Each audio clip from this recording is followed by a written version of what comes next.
Hello, Monty. We're super excited to welcome you to our conversation on Heritage Month.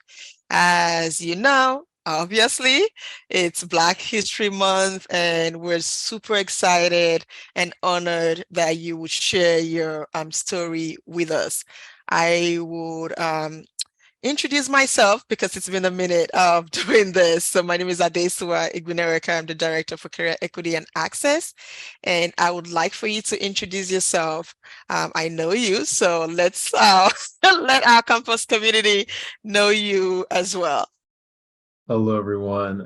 You probably see my name is Montgomery Thomas, but I go by Monty, and I serve as the Associate Director of Alumni and Graduate Career Strategy in our amazing career center here at Suffolk University, Center for Career Equity, Development and Success. And I will have been in this role going on 2 years in April. Congratulations. And in particular, I should also add, I work with our mid-career alums, as well as a service liaison with the SBS and CAS grad programs, they're graduate students. So enjoy those populations, and yeah. Thank you, Monty. I was super excited when you joined the Black MBA students to their case competition and career fair in Atlanta last year. Yeah, great experience. Great experience. Overwhelming, but great experience. Sure. So let's start with a little bit of information about you. Can you tell us about your professional background and also how do you identify? Yeah, so I am a cisgender African-American male who has been in higher ed now probably for 11, 12 years. But I wasn't always in the career space. I had started off in student affairs and residence life for about, I want to say, 4.5 years, which was a great experience. I kind of transitioned into that because I was an RA undergrad, and I was like, oh, I can kind of do this for full time and go to school and do all that. And so it was fun. And then at some point it was time to pivot. And so actually in my graduate program, I took a career class and I was like, wow, I really like this. And I also had to do an internship. I had to get like 300 hours and also work full time, which was a lot. But I decided, hey, I want to do this in the Career Center, and I enjoyed it. And by the time I wrapped up, I was like, yeah, this is definitely what I want to transition to. And so I had individuals in the Career Center help me with my resume and cover letter and interviewing. And then lo and behold, I landed a role in the Career Center, and have been in that ever since. I kind of worked through working with originally pre-law and graduate students to now working with, as I mentioned, mid-career alums and business graduate students and college of arts and sciences graduate students. So it's been a really nice transition. So I'm looking forward to continuing good work. Awesome. Thank you for sharing. And we are celebrating Black History Month. What does it mean to you? You know, Black History Month has always meant to me, and it still does, really celebrating Black culture, right? From events to inventors, history, you name it. I think growing up, that was always something to know when February comes. It's Black History Month, and not only awareness, I think, within the Black African American community, but also other cultures for them to understand the history and also celebrate, as I mentioned, the greatness of Black culture too. So I really look forward to it. Each year, a lot of great programming, not only in the academic setting, institutions all over the country, but also I think there's been a lot of great push in media with different programs, as far as TV programs, movies, really just, like I said, celebrating the history of Black culture and really creating that awareness. I wish it was longer than a month, because I always say every month is Black History. We are Black History, but it's good that we do have a dedicated month, and really a robust month to really be able to, like I said, celebrate the amazing Black history and culture. Yeah. I always say, every day is Black History Day. Oh, thank you as well. There's no denying that identity impacts one's professional life. How have aspects of your identity impacted your career? Yeah, I think it's been a mixture of both. Both, I think, helpful and hurtful. Like I think in some cases, I guess I can start with the hurtful. I think it's, there's been opportunities, that I may have applied to, and also interviewed, and also been in particular situations where I felt because I was a Black male, I may have been looked at, as someone maybe who wasn't, as competent or lazy or not as passionate. And that necessarily isn't the case at all. But I also believe that, things happen for a reason and you're meant to be where you're supposed to be. And so on the helpful end, it's been, truly a blessing, that I've been able to, be myself in these spaces, and gain roles where I knew I was able to grow and have champions and advocates, who have, pushed, for me, to be able to do the great things, that I'm able to do and know that I can do. And so that's been, really helpful. So I think overall in my career, definitely there's been, some challenges, certainly some failures, but also, really some great successes. And I think, now how everything has been impacted, um, you know, post pandemic and also throughout the pandemic in regards to, Black and African American individuals too. I think there's been, a stronger push around, DEI initiatives and awareness and belonging and all those things you can name. So I think it's been really a good space, for that, and I'm very grateful and happy and excited to be in a I guess a world right now, while there's still thousands and thousands of things going on, but to be in a space where there is growing appreciation, around that too. So I think that's really helped me, kind of my career moving forward. And I'm excited for what that can look like and, continue to mentor the kind of the up and coming generation, and learn from the old generation to kind of continue to move that forward. So yeah. What would you tell a student who is concerned about entering an industry or company as the first Black employee? Uh, three words: research, network, and self-awareness. So first would be the research. I think it's important in anything that you do, whether you're, going into a role or you're buying a vacuum cleaner. Do your research, so that you have all the information you have, for an informed to make an informed decision. And that, certainly can be research, can be a multitude of things. So it can be definitely, whether you're, reading, understanding more about the industry, in particular geographically, or, current trends, smaller companies or organizations versus larger, newer, older, you name it. And then, that can kind of trickle into, based off the research, kind of thinking about the networking, right? So once you kind of have all the information, connecting with, people who look like you and also don't look like you as well too. So you can kind of get a good sense of what, what that can look like too, and what their perspective is and how you can have a better understanding of what that can look like, for you as well.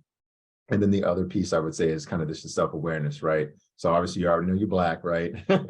So you already Oh, know you have that awareness of who you are, in these spaces, but also thinking about, in being Black, what makes you amazing, what makes you unique, right? Think about those strengths that you have, right? Obviously in these spaces, we're going to feel at times where we're, not good enough, or we're going to focus on, I hate to say weaknesses, lesser talents, what have you, but really focusing on, what you're good at, what you can do, and being confident in that too, and being mindful, of what that can look like in these particular spaces with individuals and different personalities and whatnot too. So those would be kind of my three pieces with, research, network, and that self-awareness, can be very helpful, as you pursue maybe an industry where there's no one that looks quite like you, and how to navigate that.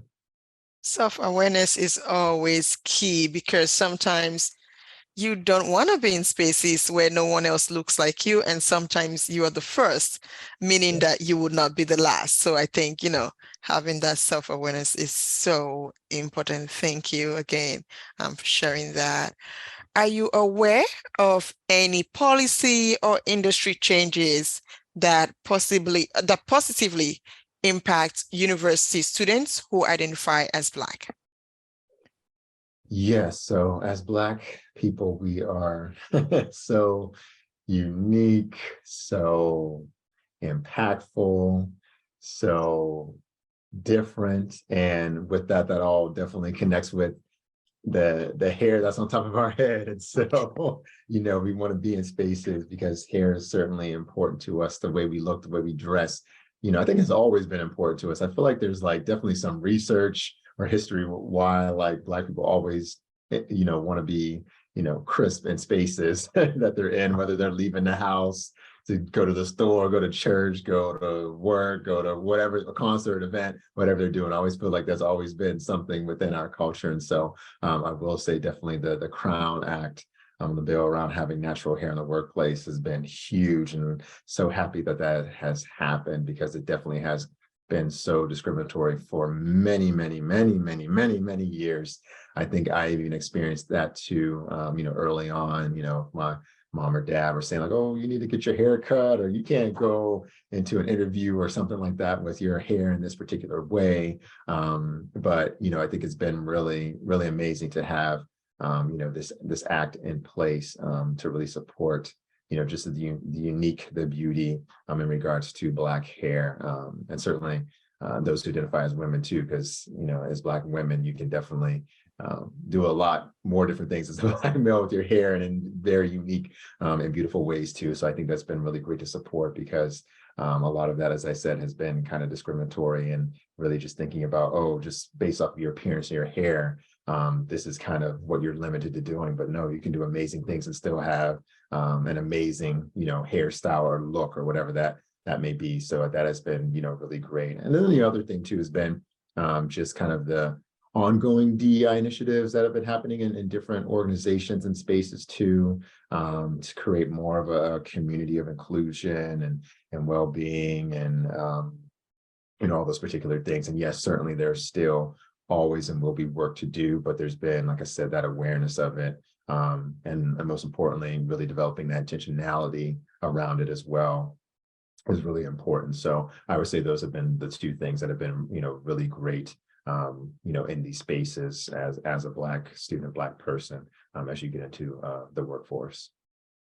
I really appreciate you sharing that because sometimes when I teach and I bring up the um, perspective of hair under the context of professionalism and how that had been used as a tool, a negative tool against a lot of people and especially Black people, and also telling, educating students sometimes that the US courts have in the past upheld that organizations could fire people or not hire someone based on the hair that they had. And many times students have found that surprising that a person could legit not be hired because of their hair or be fired because of it. And it was justified.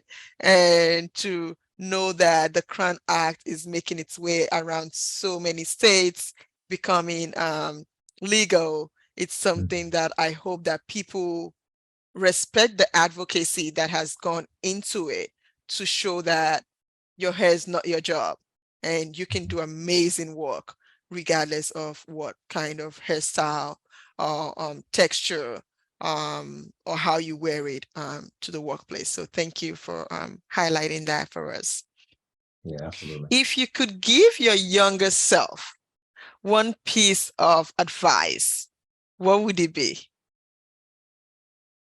I would say, and I don't think this is to sound cliche, but to be yourself, be confident, um, love the way you talk, love the way you walk, love the way you study and enjoy academic settings. Love the way you enjoy different sports or different food or different music.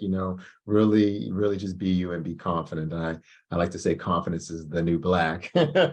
So do that to the highest. No regrets. So certainly, yeah, be you, and be confident in who you are and what you are and what you stand for, and enjoy that, and live life. Awesome. Be confident, people. Yeah. Words of wisdom from Monty. Yeah. And finally, is there anything else you would like to share? Oh man.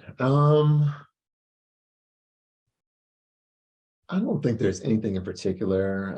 I guess if it is just for like the Suffolk community, just definitely come by and see us. We would love to, meet you. We're doing a lot of great things here in the Career Center, for all identities and all backgrounds. Really, like I said, we're in a space and a place right now where it is so important to continue to advocate for yourself, whether it's at the career level or personal level. It's just so important in the world that we live in. And I think Ade and I, we kind of talked about this too, is just if you ask questions or you ask for something, you're either going to get a yes, you're either going to get no, you're going to get maybe, and based off the decision, you then need to decide what it is that you want to do. But yeah, definitely, ask, advocate for anything and everything. There's so many, still injustices in this world, and challenge kind of the thinking behind why people do or say the things that they do. But yeah, certainly advocate, and really I use that as a mantra in my life as well too. That's just so important. So I say that, and other than that, yeah, come by our space, meet us. Career Centers, like I said, doing amazing things, and look forward to seeing you. I want to thank you so much, Monty, for just giving us your time and sharing your words of wisdom and your experience with us always. It's a pleasure to be your colleague. Yeah, absolutely. Likewise.